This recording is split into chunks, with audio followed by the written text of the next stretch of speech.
Some things can't be dismissed as superstition because they were witnessed by psychiatrists, signed by judges, and filed in government archives. Before we start, if these officially documented cases interest you, subscribe and hit the bell. What I'm about to share isn't folklore. These are cases with court records, medical reports, psychiatric evaluations, police files, and signed sworn statements from nurses, social workers, psychiatrists, and law enforcement. 4 cases where what witnesses saw was put into official writing, and where the official writing still raises questions nobody has answered. On the evening of October 5, 1974, in the town of Ossett in West Yorkshire, England, a 31-year-old butcher named Michael Taylor was brought to St. Thomas's Church by members of his Christian Fellowship prayer group. His behavior had become increasingly erratic over the preceding weeks. His wife, Christine, standing before the congregation, had accused him of having an affair with the group's charismatic young lay preacher, Marie Robinson. What followed that accusation was something the group could only interpret as evidence of possession. There are things reason cannot explain. This is one of them. 2 ministers were called in to perform the exorcism: Father Peter Vincent, the Anglican vicar, and Reverend Raymond Smith, a Methodist clergyman. At midnight, the ceremony began. For the next 8 hours, Michael Taylor screamed, convulsed, and had to be physically restrained on the floor of the church. The exorcists identified and cast out what they believed to be 40 separate demons, entities associated with bestiality, incest, blasphemy, and lewdness. They worked through the night. By 8 in the morning, they were exhausted, but they had not finished. As they released Michael Taylor into his wife's care, they acknowledged among themselves that 3 demons had not been successfully expelled. 3 remained. Their names, according to the exorcists present, were insanity, violence, and murder. Father Peter Vincent, who led the exorcism, told the congregation before releasing Michael Taylor that he was concerned that someone should accompany them home. But in the exhaustion and confusion of the moment, nobody did. Michael and Christine Taylor were driven home by a family friend. 2 hours later, a police officer walking a beat in Ossett found a naked man in the street, covered in blood. Listen to what Father Peter Vincent said in his testimony during the subsequent legal proceedings, documented in the official court record of the 1975 trial. I believed then, and I stated clearly before releasing Michael Taylor, that the work was not complete. I identified 3 entities that had not been successfully addressed. I expressed concern for Christine's safety. I know that this sounds, in retrospect, inadequate, catastrophically inadequate. But I want to be clear, I was not performing theater that night. I genuinely believed that Michael Taylor was possessed by demonic entities, and I genuinely believed that 3 of them remained when we ended the session. What happened afterwards is something I have carried for the rest of my life. Christine Taylor is dead, and the people who performed that exorcism never faced charges for what happened. That fact has never sat right with me. When police entered the Taylor home, they found Christine dead. Michael had attacked her by his bare hands, tearing out her eyes and tongue. He had also strangled the family's dog. He was standing in the street outside, nude, with no memory of what had occurred. His only statement to police was, "It is done. The evil in her has been destroyed." Michael Taylor was tried in March 1975. The courtroom, according to press accounts, had the atmosphere of a medieval trial transported to the 20th century. The prosecution argued that Taylor suffered from severe mental illness.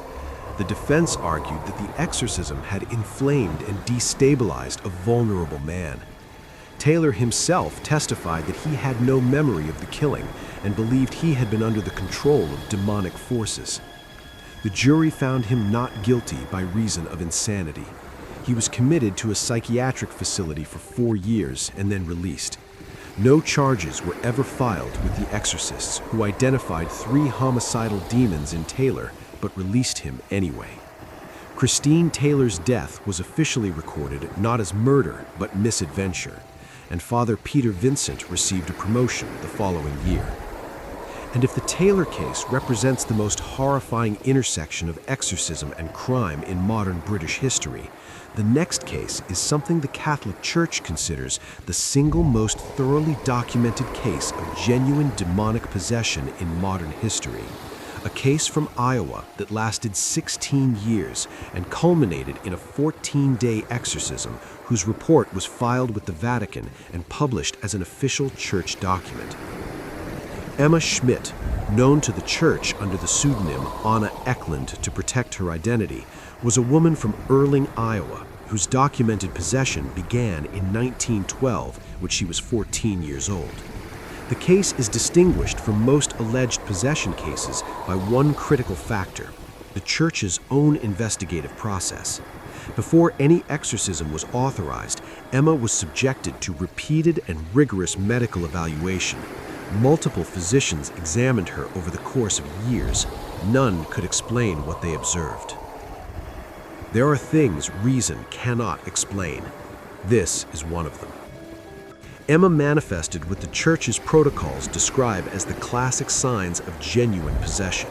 She spoke languages she had never learned, including Latin, German, and Italian. She demonstrated knowledge of private facts about individuals she had never met, confessions, secret sins, private acts known only to the individuals themselves. She exhibited physical strength incompatible with her size and weight, and she levitated, not slightly.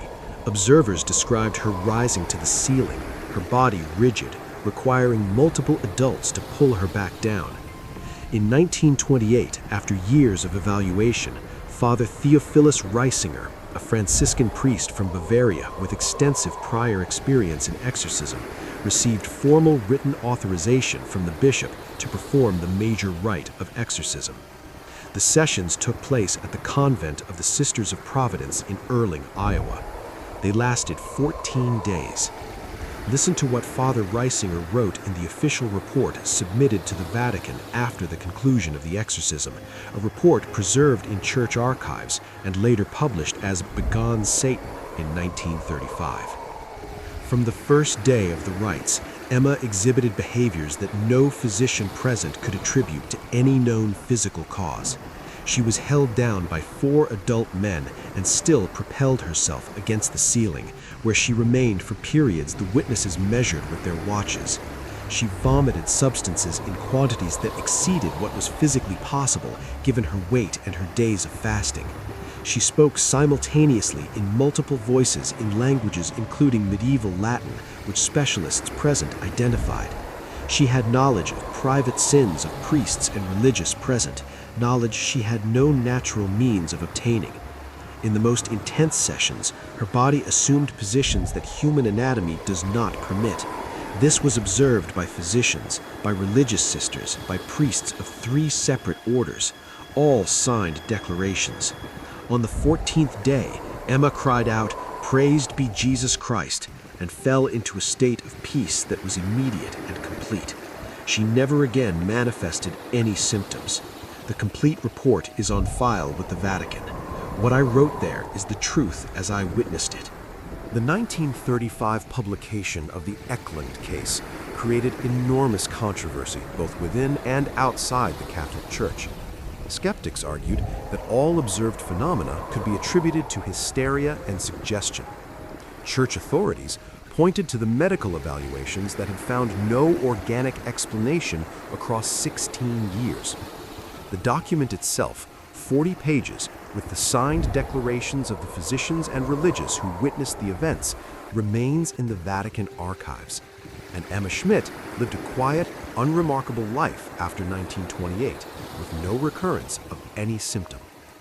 And for those who still consider these cases products of a more credulous era, I need to tell you about a living man, a man trained at Yale and Columbia, a board-certified psychiatrist who in 2008 published in an academic journal a documented account of a possession case he had witnessed directly, and who has spent the decades since as a formal consultant to the United States Conference of Catholic Bishops on questions of possession and exorcism. Dr. Richard Gallagher is a clinical psychiatrist and professor of clinical psychiatry at New York Medical College. He completed his undergraduate education at Yale and his medical training at Columbia University's College of Physicians and Surgeons. He's a member of the New York Academy of Sciences. And in 2008, he published an article in the New Oxford Review titled A Case of Demonic Possession, the first formal publication by an American board-certified psychiatrist documenting first-hand clinical evidence of what he concluded could not be explained by any existing psychiatric diagnosis. There are things reason cannot explain. This is one of them. Gallagher had been contacted by a Catholic exorcist who asked him to provide a psychiatric evaluation of a patient identified only as Julia in publications to protect her identity, who claimed to be possessed. Gallagher's initial approach was that of a clinical scientist. He expected to find a dissociative disorder, or schizophrenia, or conversion disorder. What he found, over a period of several years of observation, was something his medical training had not equipped him to categorize. Julia spoke in languages that psycholinguistic testing confirmed she could not know.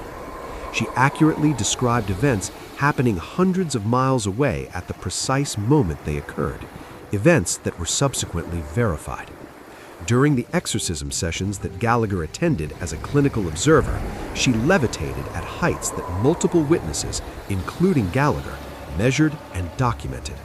She had knowledge of private facts about Gallagher himself, facts that she had no means of obtaining, which she produced spontaneously during sessions. Listen to what Dr. Richard Gallagher wrote in his 2008 article in the New Oxford Review, which was later republished in expanded form in the Washington Post and discussed in the Wall Street Journal. I approached this case with the skepticism that my medical training required. I had never expected to encounter a phenomenon that I could not explain within the framework of existing psychiatric knowledge. What I observed with this patient over several years does not correspond to any known psychiatric syndrome. The ability to speak languages never learned, to know distant events in real time, to exhibit physical strength incompatible with her condition, to levitate physically in the presence of multiple witnesses. None of these phenomena can be explained by existing diagnostic categories. I am not saying I know with certainty what causes these phenomena. I am saying that the hypothesis of a purely natural cause does not fit the observed data. As a scientist, I must follow the data. And the data, in this case, led me somewhere my medical training alone did not prepare me to go. Gallagher has since published a full book, Demonic Foes, and has been interviewed by major publications across the United States. He continues to serve as a formal consultant to the United States Conference of Catholic Bishops, and his position, stated with clinical precision rather than religious advocacy, remains unchanged. Some cases that present as possession cannot be explained by psychiatry alone. And to close with a case that spans more than a decade, involved official church authorization, police documentation, medical records, and New York Times coverage, I have to tell you about a family in Pennsylvania who lived with something inexplicable for 13 years. Jack and Janet Smurl moved into their home at 30 Chase Street in West Pittston, Pennsylvania in 1974. It was a duplex they shared with Jack's parents. For 2 years, nothing unusual occurred. Then in 1976, something began.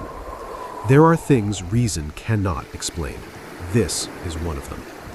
Over 13 years, the Smurl family documented what investigators, priests, and eventually journalists described as a persistent and escalating pattern of demonic activity.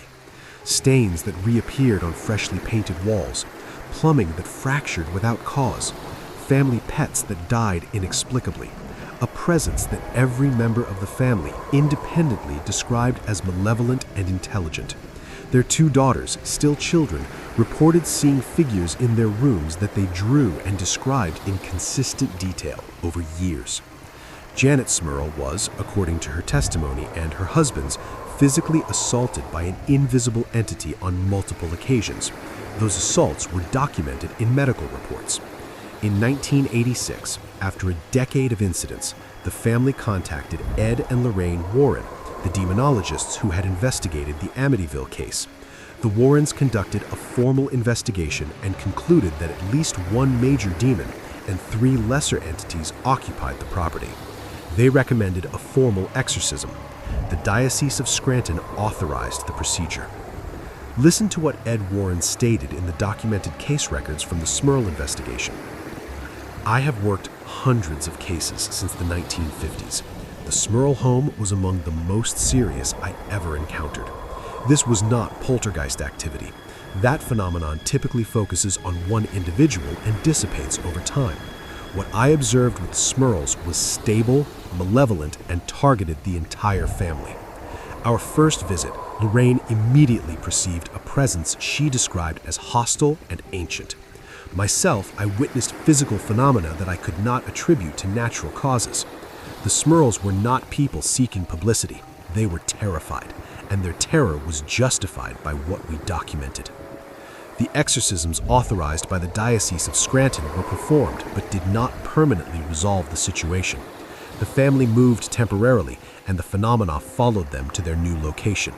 This was documented by the priests accompanying them, who observed activity in the temporary residence that could not be attributed to the original property. In 1986 and 1987, the New York Times and multiple national newspapers covered the case. A book, The Haunted, was published in 1988 based on the investigation files. A television film was produced the same year. Jack and Janet Smurl never recanted their accounts. They maintained to the end of their lives that what they experienced for 13 years was real, documented, and unexplained. The diocesan archives of Scranton contain the priests' reports. The medical records of Janet's injuries exist, and the New York Times archives preserve the 1986 and 1987 coverage of this extraordinary case. 4 cases, 4 sets of official records, a court that sentenced a man for the aftermath of an exorcism, a Vatican archive that holds a 40-page signed report, a Yale-trained psychiatrist who published his clinical observations in an academic journal, and a New York Times-covered investigation that lasted 13 years. If you made it to the end, leave a comment telling me which case disturbed you most. Nickel Taylor, Anna Ecklund, the psychiatrist from Yale, or the Smurls of Pennsylvania. See you in the next one.